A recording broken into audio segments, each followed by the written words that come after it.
The U.S. retail market has contended with many months of uncertainty in the wake of the pandemic.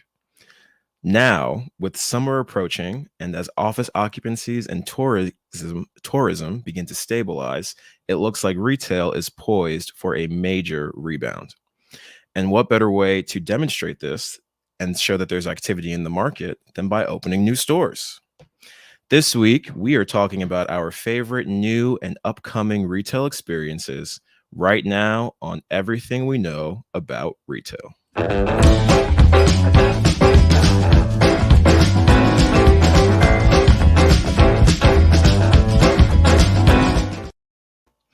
Hello, my name is Ebere Anokute, coming to you from New York. And if I had to open a store today, it would probably be in Miami because of the beautiful weather and the growing population. Taylor Coyne is in Los Angeles. If I had to open a store today, I think I might go. Let's go to the beach. Well, let's keep this like coastal beach thing. I'm going to open one in Venice. I'm going to open one in Abercrombie. I love it. I love it. Thank And you. Keisha Virtue is in Boca Raton, Florida. If I had to open a store today, it would be in Boca because people shop here. Seems Absolutely. like a We good love when reason for people me. shop. We Yeah. love people shopping, especially on this show, which is Everything We Know About Retail, where we tell you everything that we know about retail, three things at a time. We broadcast live on the internet most Thursdays at noon Eastern, 9 a.m. Pacific. Taylor is in Pacific time, so we got to put that in there for her. But you Thank can you. watch Thank this you. anytime at everythingweknow.show. Like I said, this week we're going to talk through some of the upcoming store openings that we are most excited about. So, without any further ado, Taylor, tell us, what do you know about retail? This is the first thing that we know about retail is that Google is back at it. Wow. I know it is an exciting time. So, if you both remember, and actually today I believe is the grand opening. So, last year, I believe to the day, Google opened its first permanent store. Now, before I get into it, let's take a trip down memory lane from 2016 when Google did their first pop up in Soho. These are my pictures from 2016, Wow. having a chance to go and see everything. It was actually an awesome pop up. I think about it to this day. They did a really good job. Don't know if Ari is watching, but she was with me during this. Ari is one of our old teammates. Here we both are in that corner testing out some of, I think it was like the Google Pixel, which they still do in the store. But anyway, I have fond memories of the original Google pop-up. They are opening, it's their second physical store now. It's going to be in Williamsburg. Their first one was in Chelsea. It was really close to their New York headquarters. So Right. this is really exciting. It's called one of their first like neighborhood stores, which I feel like we're hearing a lot about opening up these stores, but really making sure that you are, recognizing what kind of community you're in, making it have like a little bit of a more local vibe. But similar to the other stores and like the Chelsea flagship, it has hands-on experiences with Google products, but in a more intimate setting that celebrates the unique neighborhood. Again, I'm not sure outside of like probably a mural or something like that. I'm not exactly sure. Someone's going to have to go. Maybe eBay one day. You'll have to go and check it out. Absolutely. But apparently, what Google learned from their flagship Chelsea store is that people really went in to get like a help desk. A lot of people went in to get help with different products or, all of the different things that Google puts out, which is a ton of stuff that we use every single day. So they're bringing that here to help desk also. And we actually have some pictures. So let's see some of this is from the Chelsea flagship, but I feel like it, again, gives a good sense of what the store has to offer. This is a grab and go shelf. So these are some of the products that are just like available that you can come and grab. There's obviously a ton of learning. It's a great interactive store that you get to go and learn about some of the Google products maybe that you use or maybe that you don't know. I think I personally use Google's Nest, like the thermostat. I think it's Right. great, but I feel like maybe some people might not think about that because we just use Google as a verb of go and Google that. For sure. But this is super exciting. A lot of cool stuff from the store. I'm excited. It definitely seems, this is not going to be the only new Google store that we're seeing. I think we can expect them popping up in cities across the country over the next couple of years. I think it's going to be pretty exciting. Again, fond memories from 2016 for me personally. Right.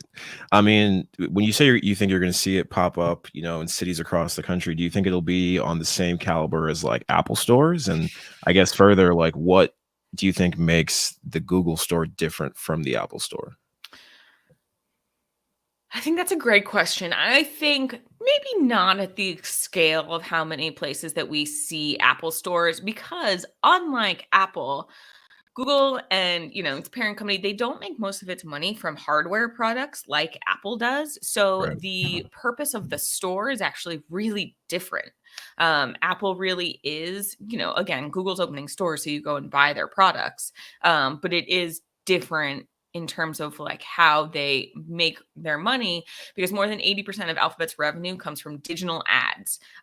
So again, the store is going to help Google let customers learn more about those products and what they can get from all of their different hardware. And it also, Google builds all of their own devices, ranging from the thermostats that I talked about to phones and laptops.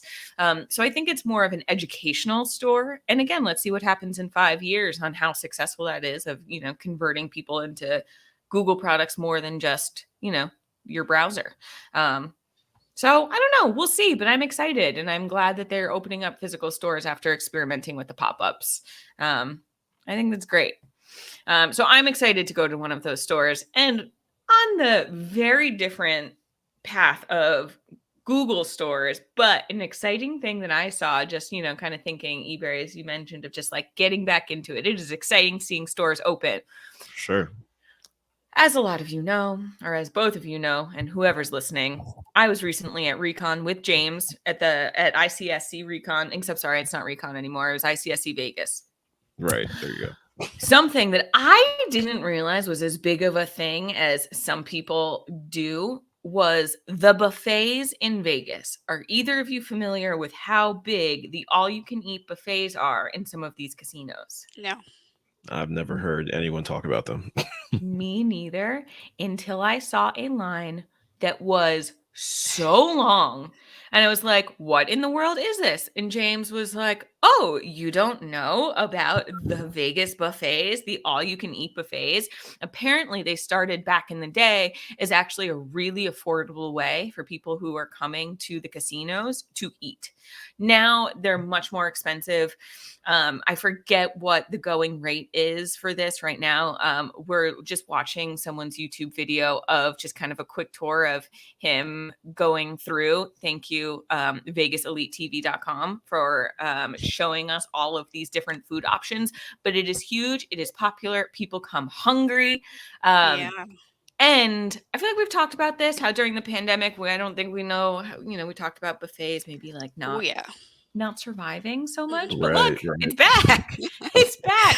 Can't Who stop those knew? buffets, especially not after a hard night gambling. Yeah, exactly. I think that that's like a Right. huge part of it. It like totally makes sense for this Vegas crowd. So Yeah. anyway, for those of you excited about the buffets, I just want to let you know the Wynn buffet is back. That's the one that we were just watching that video from.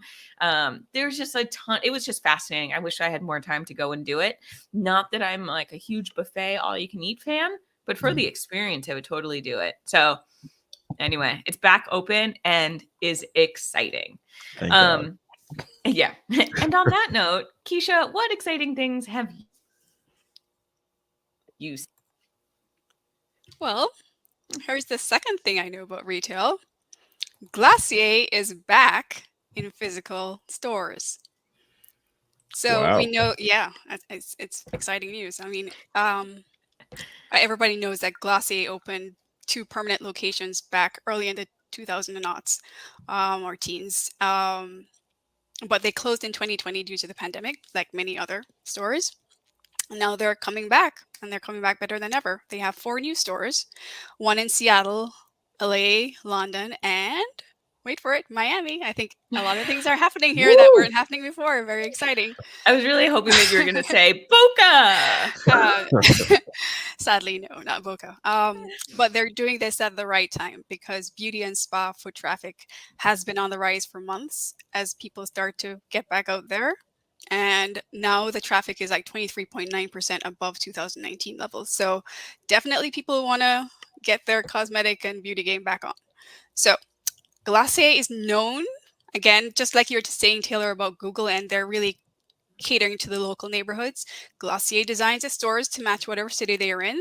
This is the new Miami store in Design District. And like Miami, it's very tropical and bright and pink. Oh, millennial pink and tropical hot pink. And apparently, there's also, if you check the next slide, there's an underwater room. Which is, of course, Glossier has always prided itself on its stores being very grammable. So this is definitely a place where you're just going to go to take selfies and post them and spread the word about the stores. So I remember the Melrose one before the pandemic. They had a similar room. It was like the Canyon Room or something like that. It was super cool. It was really neat. It was really well done. But I feel I'm like, yes, I know exactly what this room is like, considering that's their thing. Exactly. So I definitely want to check out this grammable store, check out the decor for myself, and dig a little deeper into the in-store experience. I'd like to compare it to some of the other cosmetic and personal care stores I've been to.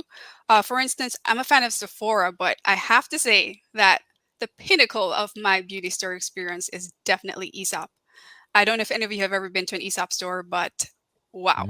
They're the best smelling stores in the entire world. Thank you, Taylor. I've never been. Oh, you gotta go. I'm missing out.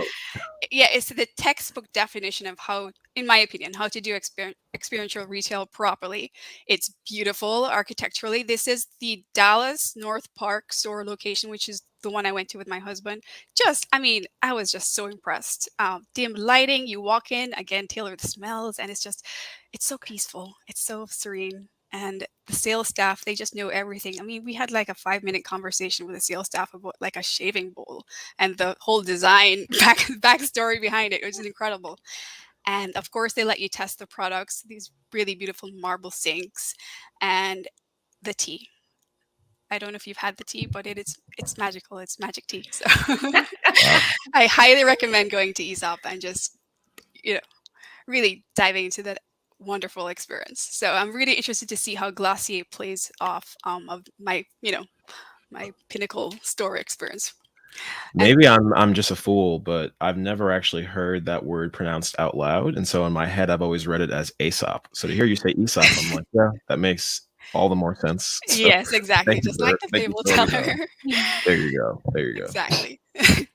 I did Google it to make sure because I thought it might be Aesop, but it's not, so yes, definitely Aesop. But speaking of experiential retail, I recently visited a local used bookstore in Boca called Booksmart, and it's located right by the university. So it also sells used textbooks, which I think is great. But what I love about the store is just the feeling you get when you're in it. So I'm an equal opportunity book lover. Anybody who knows me knows I love books, bookstores, big, small, old, new, love them all. But this was really special. And if you can take a look at the pictures, you see why. First of all, it's the largest used bookstore in Florida, as the owner's mom told me. So there are lots of reading nooks. It's so whimsical. It's just like there's the store cat there to keep you company while you read books. And a baby.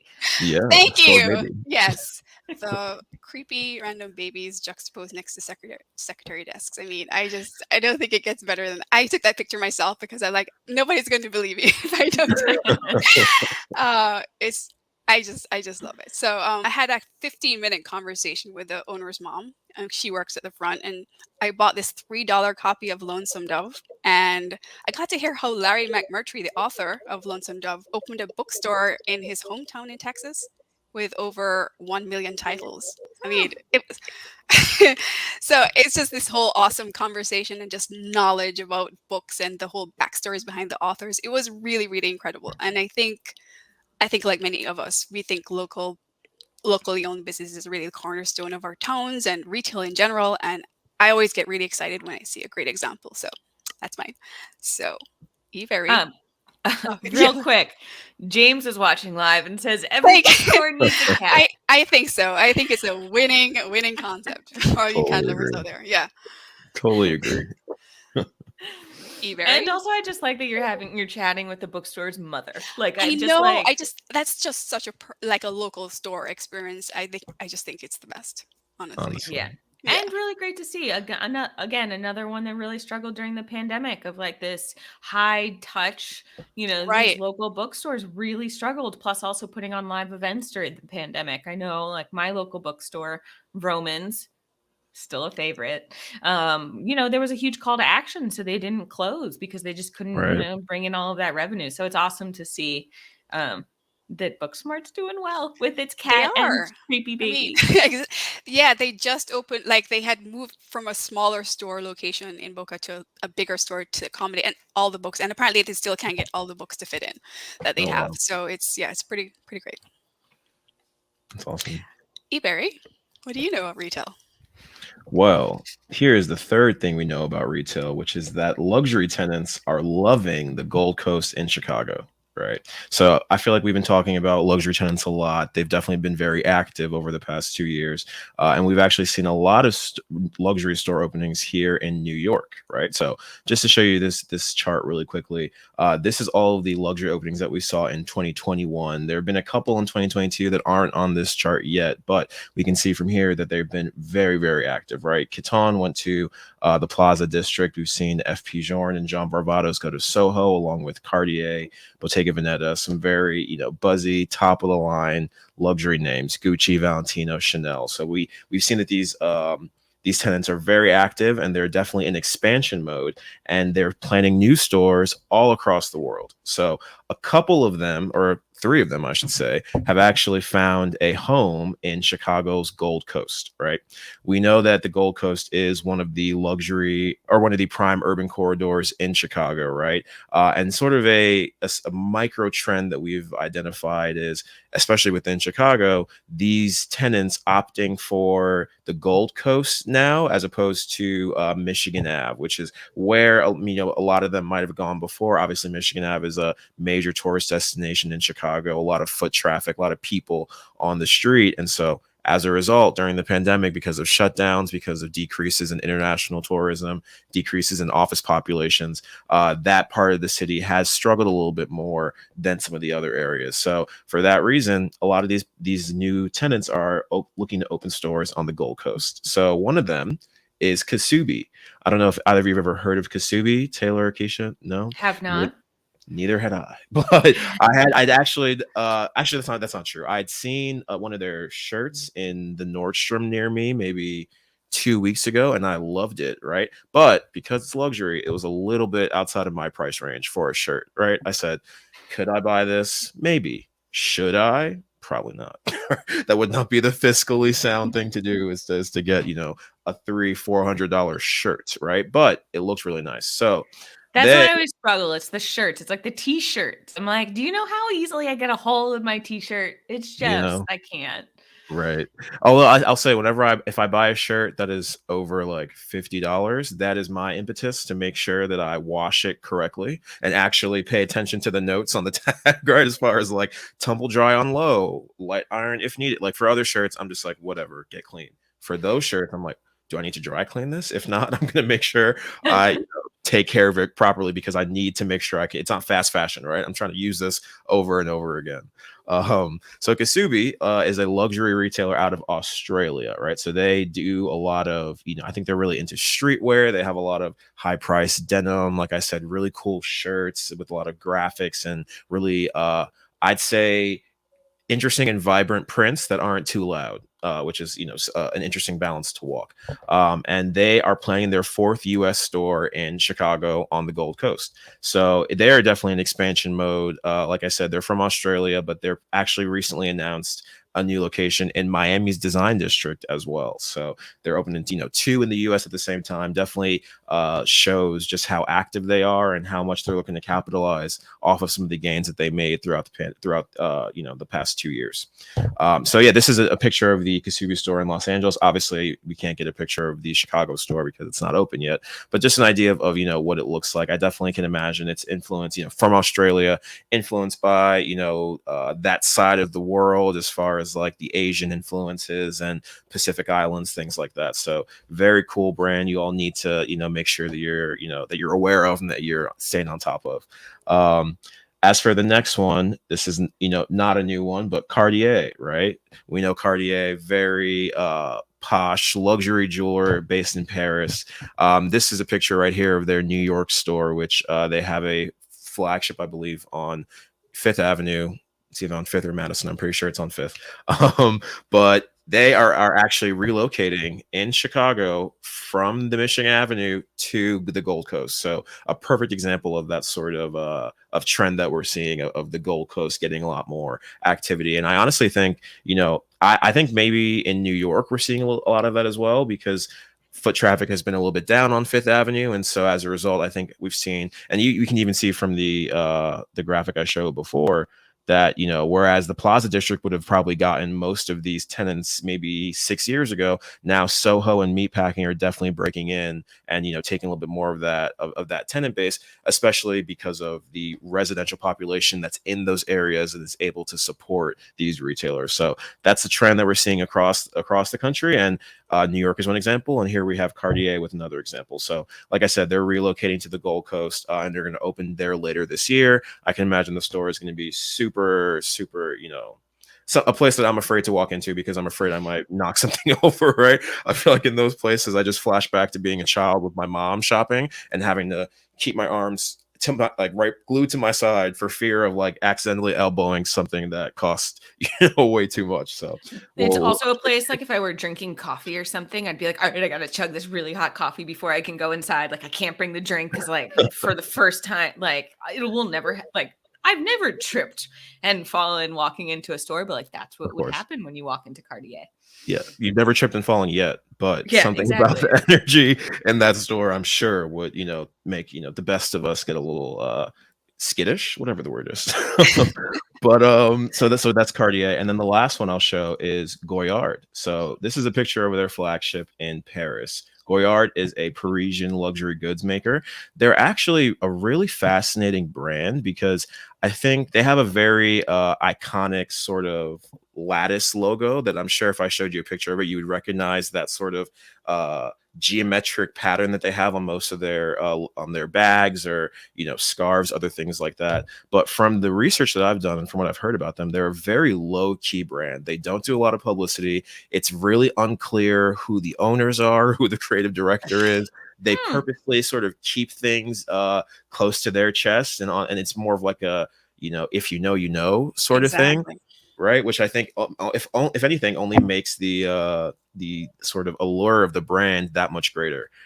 So they're a really fascinating brand to me because they're on the same sort of price point as like a Chanel or a Gucci, but they don't have fashion shows. They don't really present collections. It's more like, I mean, I don't know. I'd like to go to one of these stores one day, maybe when they open their next store, their 9th US store on the Gold Coast later this year. Maybe I'll have a chance to go check it out because there's something about the mystique of the brand that really, makes me want to know more. So they're also going to the Gold Coast, like I mentioned. So this is a really, emblematic of a larger trend that we're seeing, right? Of these these corridors that are supported by residential and neighborhood populations, seeing a little bit more activity in the wake of the pandemic as, office occupancies are still low and we're still waiting for tourism to return. I think I read something recently about the US opening the borders again. I think I read that maybe last week, right? So obviously, right in time for summer. We'll see throughout the rest of the summer and the rest of this year how that impacts some of the deals that are done going forward. But for now, we're looking at the Gold Coast. We're looking at Soho for a lot of new store openings. And I guess just to wrap it up quickly, as far as most interesting retail that I've seen recently, I have to say it's been the restaurants that I've been able to go to in the city. I mean, no, they've been making some sort of what's the word, like modifications, right, with the outdoor dining and things like that. So I've definitely been able to go to restaurants over the past couple of years. But something that the National Restaurant Association published in their 2021 State of the Industry report was that they estimated over 110,000 food and drinking establishments had gone out of business as a result of the pandemic, which is very unfortunate, very sad news. But the result of that is that there has been some space on the market, a lot of second generation restaurant space that some new vibrant restaurant tenants have been able to snatch up at a premium and, open their new concepts. So two that I went to recently, one was called Cook Shop. It was in Chelsea. Very good food. I guess the cuisine would be described as farm to table. So I had trout for the first time. It was delicious. I'm a recent fish convert. Did not really eat fish for most of my life, but now I see a fish and I'm like, well, let's see whether I'm going to like it or not. And so far, it's been good. And the food there was definitely delicious. And also Thursday Kitchen, which is a sort of elevated modern Korean fusion concept that's in the East Village. And that, what is it called? The flat noodles that I had there.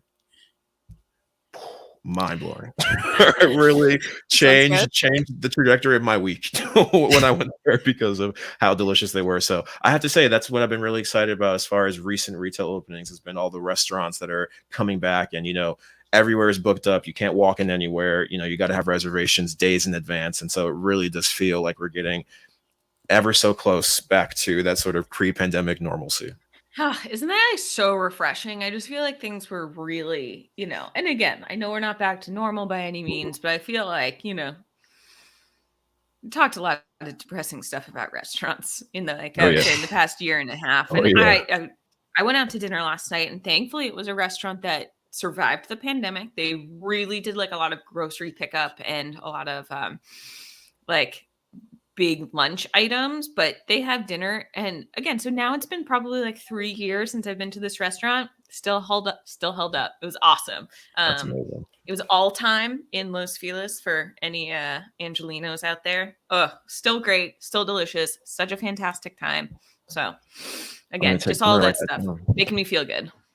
All time. I'm gonna write that down for next time in LA. We'll have to go together. But hold on. Oh, go ahead, Keisha. Sorry. I love how you're talking about luxury, because I think you're like the luxury guru now for retail research. Listen, it's something that fascinates me. So anytime I get a chance to bring it up here, I'm always going to try to. So appreciate that. But hold on, Taylor, what time is it? I am so glad you asked. It is time for the retail challenge. All right. It's time for the retail challenge. 1 point per correct question. Most points after 3 questions wins. Are you watching live? You can play along with us. Type your answers in the comments. Be the first to get the correct answer in the chat and win the eternal admiration of your peers. This week, I'm the quiz master, and let's go. Are you ready? Ready. All right. As I'll ever be. All right. So rewinding to the beginning of the show, we were talking about Google. I also mentioned how Google makes a lot of its money. It's got a lot of different products and services. Which are the top 2? Ooh. Is it A, Android and YouTube, B, Chrome and search engine literally, Google, C, Gmail and Chrome? Ooh. Keisha, let's start with you. Wow. Okay. I'm going to go with Android and YouTube. Fantastic. Ebere? I'm going to go with Android and YouTube as well, because there are so many freaking ads on every video that I've watched these days. I have to imagine that is the most lucrative part of their business. I am so sorry. It is no. It is Chrome and search engine. Wow. Search engine. Your answer's got to have the fact that everyone Googles everything all of the time. Plus, also now every time you Google something, it's like throwing an ad at you. So right. And also, didn't they recently announce that Microsoft Explorer is going defunct? As a result of Chrome being the new default browser for most people. Yeah. So maybe I should have guessed. Is Internet Explorer still a thing? Well, you said that. I have it, the icon on my computer. I haven't clicked it. I'm looking at it, but I haven't Well, we clicked it have in a while. Microsoft Edge now. Oh, is that what the E stands for? Yeah, it's Edge, Well, not we don't Explorer, even but know. maybe that's. I'm gonna be honest. I don't know. I'm so sorry, Yeah. Microsoft. I don't know. All right. Well, All neither right. did me, Keisha, so that's fine. Moving on. Also, please rewind to the beginning of the conversation and all about the win and the buffets and how that none of us knew, but a lot of people knew that the all-you-can-eat buffets in Las Vegas are very popular. So, the first one was actually in the first casino on the strip that also featured the first casino, which they call it like the whole resort, so I guess like hotel and casino tied in together. I think there are a lot of like who was first on the strip, but I'm just letting you know, just for all of those Vegas fans out there and history buffs. The first casino on the strip also featured the first buffet. It opened in 1941. It was the El Rancho Vegas, and it fed hungry gamblers at its Chuck Wagon-styled Buckaroo Buffet. Okay. All right. How much did it cost? A, $1. B, 75 cents. C, $5. 1941. I'm going to go with 75 cents. Ebere? I'll go with $1. Ebere! Point for Ebere. It was $1. Let's go. It was the first full-service resort to be built on the Vegas Strip. It is at the southwest corner of Las Vegas Boulevard and Sahara Avenue. However, in June 17th of 1960, a fire destroyed El Rancho's main building. But we can always remember the Buckaroo Buffet that you could eat for $1. Even though, Keisha, I'm going to be honest, you're super close. And so another store that I was excited about, but instead that I was talking, hold on real quick. Barack gets a point too because it was Chrome and search engine. So there you go. Great job. Thanks for playing along. So backing up to something I actually didn't get to talk about in terms of another store I'm excited about. So Google is up there. I'm also really excited to check out Amazon's new apparel store that actually just opened up at the Americana. So it is high on my list to go and check out. Very tech heavy. Should be like a very cool shopping experience. So with that in mind, plus what also Keisha's been talking about with bookstores, the first Amazon bookstore opened on November 2nd, 2015. Where was it located? Seattle. Either you go first. I think it was Seattle. Keisha? Unless it wasn't. I'm going to go with San Francisco. San Francisco. Ebere, second point for you. The first bookstore opened at the University Shopping Center in Seattle, Washington. So, how exciting for you. Yeah. Wow. Ebere's our winner. Ciao. Thank you, guys. It's been a slump for a while. Okay, I haven't won one of these in maybe 2 months. So happy that I'm back in the saddle. You know, it's a portent of what's going to happen with the Celtics tonight because I hope they win. Random plug.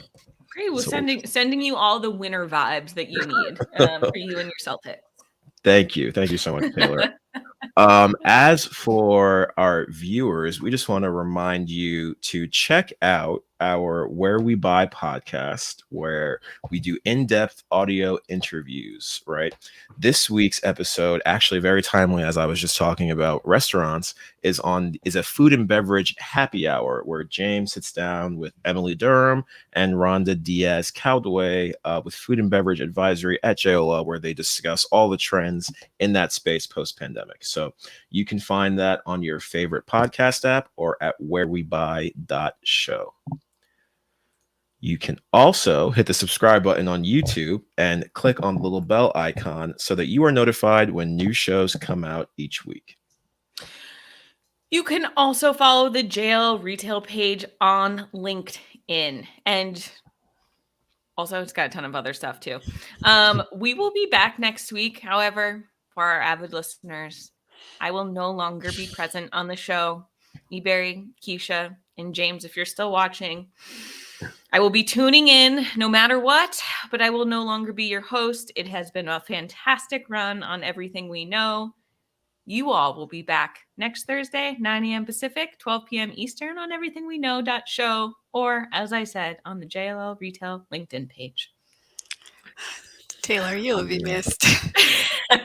You'll be so missed, Taylor. I don't even have a question for you this week. I'm just going to tell you we're going to miss you. How about that? That sounds great. I will miss all of you. And Everything We Know will be back next week. See y'all then.